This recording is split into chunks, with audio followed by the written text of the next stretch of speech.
Hi everyone, my name is Mary Fruits and I am the staff interpreter for WESP DHH Outreach. Today I want to share with you a little bit about interpreting virtually, some tips and tricks for being on screen.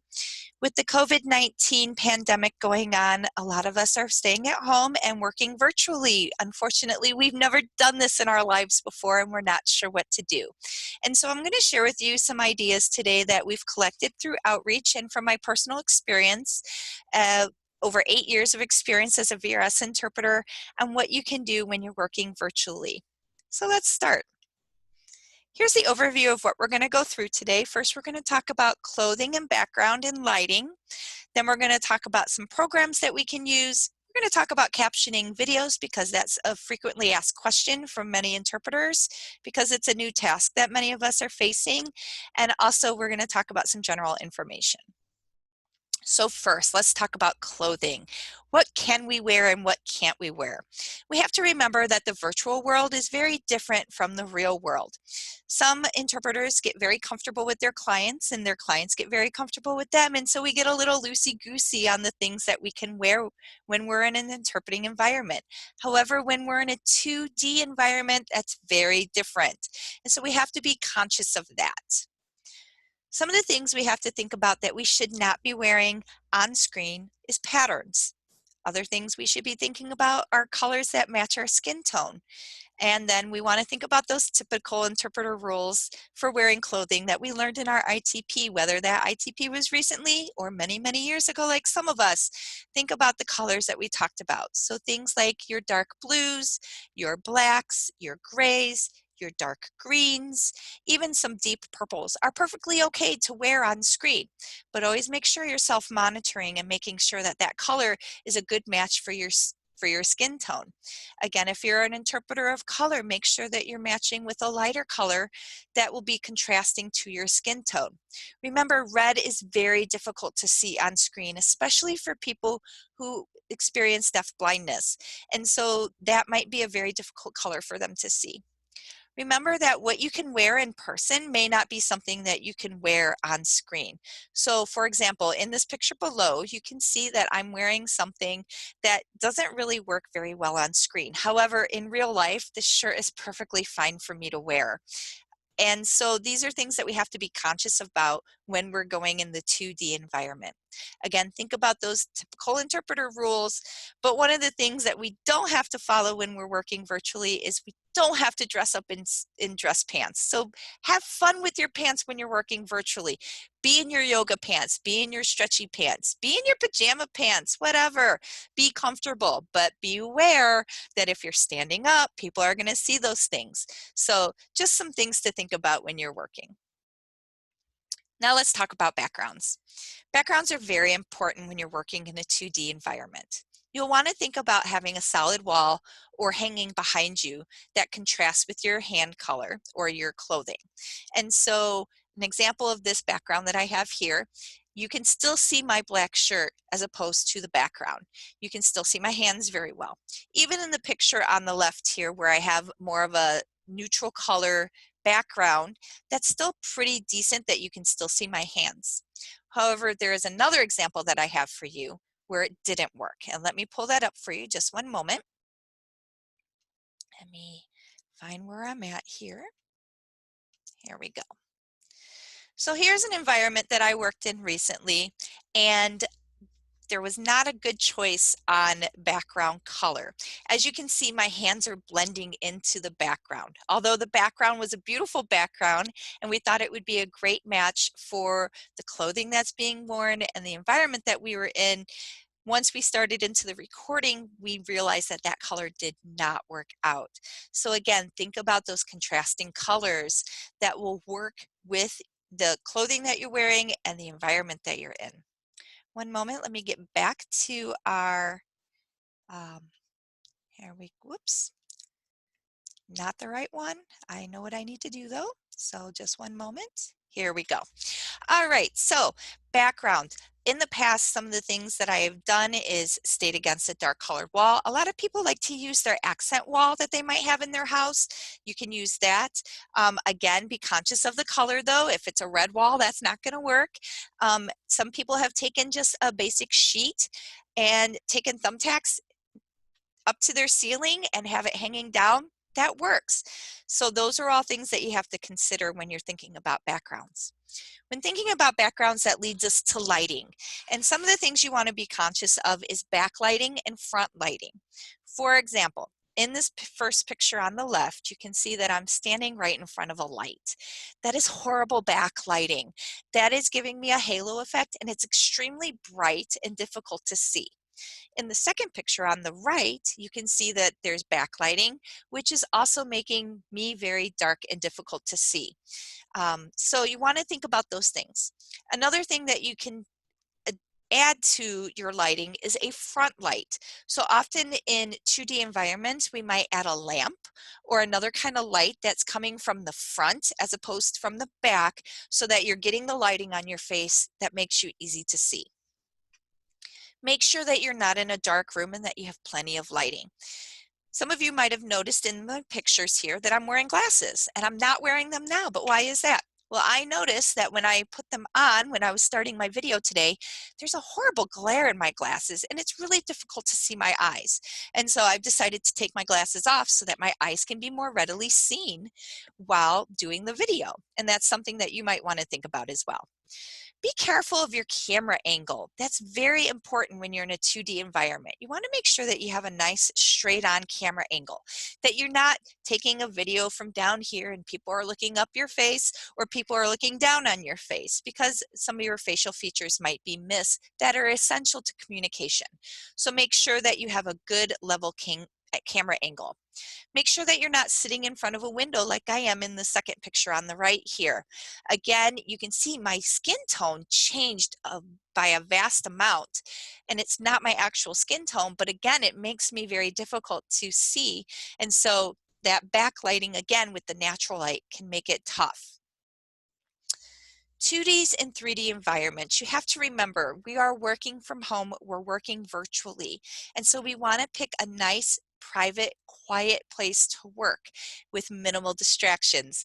Many of us are at home and we have children, we have pets, or we even have other things that are going on in the background that might be distracting to us or our consumers who are going to be using our services. So make sure that you're in a nice, quiet environment. Also make sure that you're aware of your spatial use. So make sure that you have a nice signing area, that you're not signing off of your area where your camera is, and that you have a nice view from about your forehead to mid to lower chest, okay? Also, there are many other struggles with the 2D environment, and the most important one that everybody loves to hate is technology. One of the things to think about when you're dealing with technology, if you're working with a computer or a laptop, if you're struggling with freezing or other types of things like that, are you on a Wi-Fi network or are you directly plugged into your router? Directly plugging into your router with a hardwire might make your connection better, and then your video won't freeze as much. If you're forced to use a phone, know which service works better for you, your Wi-Fi or your cellular service. Sometimes one works better than the other, which can make your connection better or worse. So just some things to think about technology-wise. All right, so what kind of programs can we use when we're doing 2D or virtual interpreting? Zoom is a really popular one that's being used a lot by a lot of different people right now. The beautiful part is, as an educational interpreter, you probably have an educational school email address, and so you can sign up for Zoom for free. Currently, because of the COVID-19 pandemic, they are making their service free, and they're lifting the limit that they typically have on people who are using the service. It used to be that you could only have a 40-minute limit when you're using Zoom, but now you can use it for as long as you need to. And so that's a beautiful thing for those of us that are having to work from home.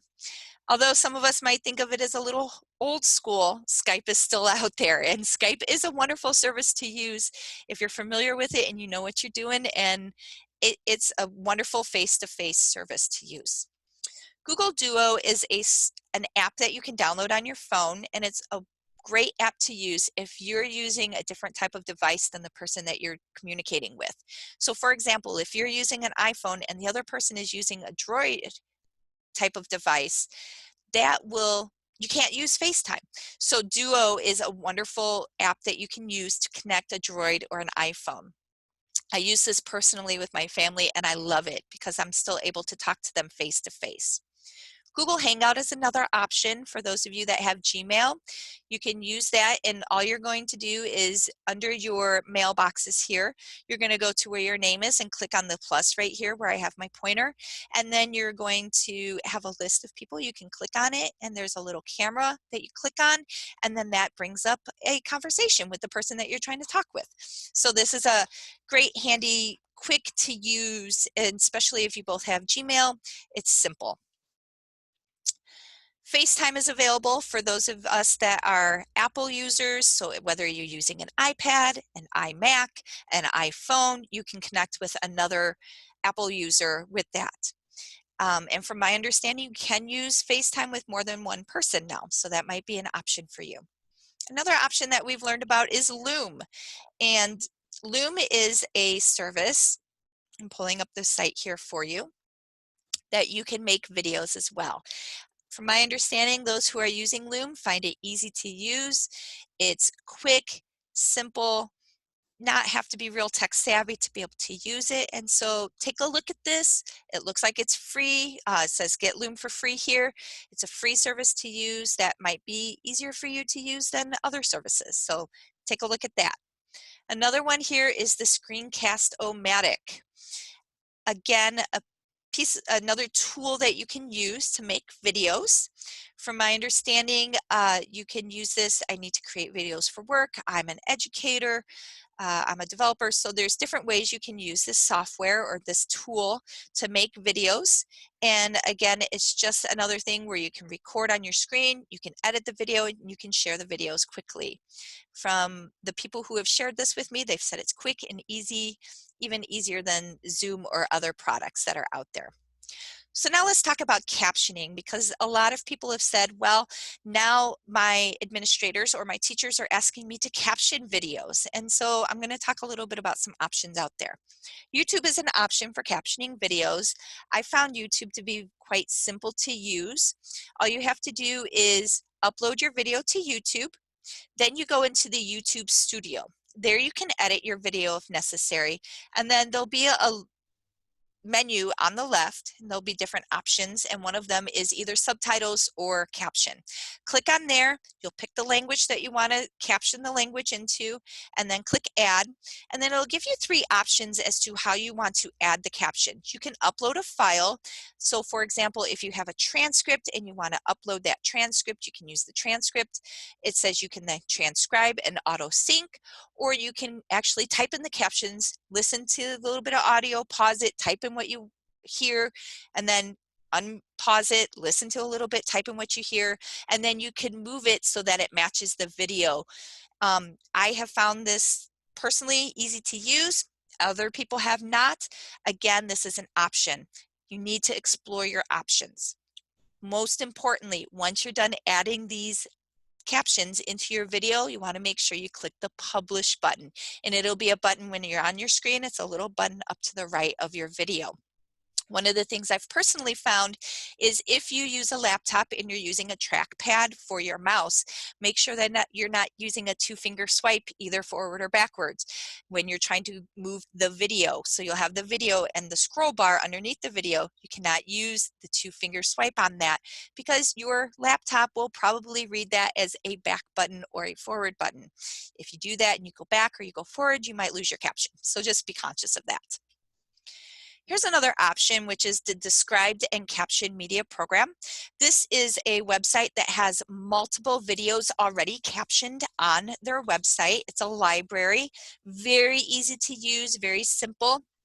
And actually, it's free for educators. So as an educational interpreter, you can sign up for this. And then you can explore all the different kinds of videos that are available. Here I have the sign up for it. Again, very simple. Name, email address. You do have to create a username and things like that. But then you get to the next page and you would click here, I qualify and would like to apply for access to the full library of media. This is something you can share with your teachers, and they can look through the library and see what videos they might want to apply to their lessons. Another option for captioning that we've learned about is Capwing. Again, we've been told that this is a very simple tool to use, even more easy than the YouTube captioning is, and it's just adding text to video, but you can also add text to pictures or to GIFs as well. So again, look at these different types of tools that we're providing you, see what is going to be best for you. Here's some general information. Remember to always follow your school policies.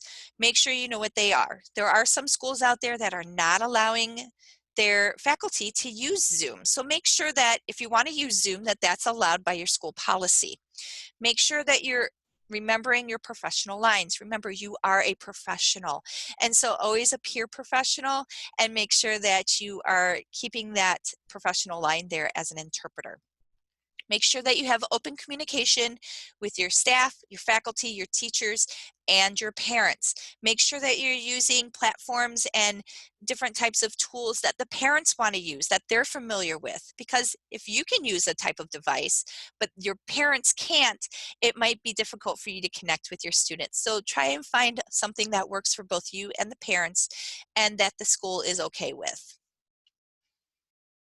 Remember that this is a new experience for many, many people out there. There are educational interpreters all over the United States who have never worked in a 2D environment before, and that's okay. It's a learning experience, and this is the time for us to share our thoughts, ideas, feedback, things that we found, tools that we use to help others and sometimes help ourselves. Make sure that you're searching out other educational interpreters on social media. And here are some options for you if you're a Facebook user for different Facebook pages that you can look for. And then also, as another piece of information, you can go to the National Deaf Center. The National Deaf Center has a lot of information out there about the COVID-19 right now, talking about accessibility, about captioning, about interpreters, remote interpreting services, tips. So this is a great resource for you to be able to look through. I know this is all very overwhelming, and there's a ton of information out there. Please don't feel that way. Please, if you're overwhelmed, take a breath. Know that you're not alone and reach out to Outreach because we are here for you. We have a plethora of resources and information, and your feedback is always welcome as well.